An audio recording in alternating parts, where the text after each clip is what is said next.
My thoughts on the New York Jets offseason, what possibly could happen, and positional needs, and also who are some free agents that could be leaving and what could they do. But before I get to that, I just saw that Urban Meyer is hired as the head coach of the Jacksonville Jaguars. Now, with them having the number one overall pick and Trevor Lawrence going to be their pick, I feel like that could be a very good combination for the beginning of Trevor Lawrence's career, just because he is getting a coach that is coming up from that was in the collegiate ranks and will help him um, turn into a good pro if Urban Myers can translate his college success over to the NFL. But getting to the Jets, Jets finished the year 2-14. Uh, pretty pretty much a disaster. They fired their head coach.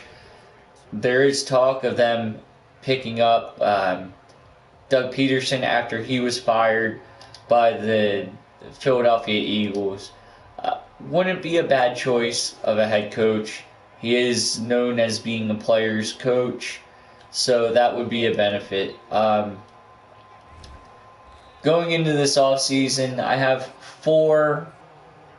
um, four key free agents that the Jets could possibly lose this offseason. Safety, Marcus Mays. Cornerback, Brian Poole. Perriman, the wide receiver, and Hewitt, the linebacker. Now, with the whole coronavirus pandemic hitting, salary caps are going to probably stay flat. Anywhere from $175 million up to $195 is the estimates that most are projecting it to be. With that, my math shows that the Jets will have about $56.6 million in cap space. Now, what they do with that cap space and during free agency, who they sign, re-sign, can change how their draft will go. With that, if I'm looking at everything, I'm making a big play to booster the offensive line, get either a D end or an edge rusher, and that's going to depend on what defensive scheme the Jets go with. If they go with a 3-4, more of an outside linebacker, edge threat. If it's a 4-3, a D end, someone that can pressure the quarterback. Can go wide receiver. I think the best option if you're going wide receiver in free agency is probably Kenny Galladay. That might be very beneficial. The Jets do have the second overall pick,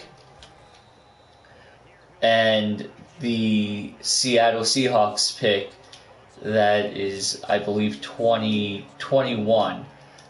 I'm going to go over the second pick, who I think they'll pick up, and then when I do a video on Seattle Seahawks offseason and what they might do, I'll do the Jets pick on that one as well, because I'm doing this in 1 through 32 order. I think that the Jets will keep Sam Darnold for 1 year, at least, with a new coaching staff to see if they can get more out of him and draft other positions. The Jets, any position could be drafted and be beneficial. My feeling is they're going to draft Sol out of Oregon, the left tackle. I feel like if they keep Sam Darnold for at least 1 more year, having a left tackle would be a nice piece to have. Protect your quarterback. If he doesn't get drafted there, I could see him bumping down a couple picks to the Cincinnati Bengals. Other options that the Jets could go with, if they keep Sam Darnold, is either wide receiver out of Alabama or Chase out of LSU.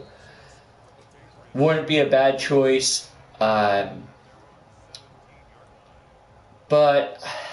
I really think O-line, protect your quarterback is the best bet.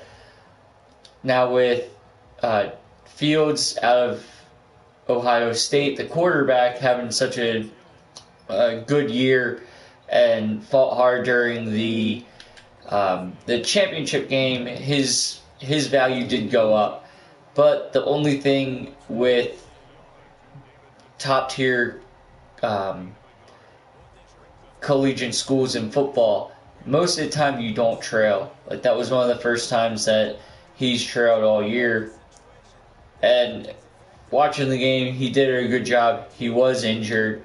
He said after the game that wasn't an excuse, but it does play into the fact, and I could see them picking him up, but I think Fields is going to drop a little bit further in the draft before they do before a team picks him up. So that's my choice. That's who I think the Jets will choose. Let me know what you think. Leave a comment. Hit the like button. Subscribe. Thanks.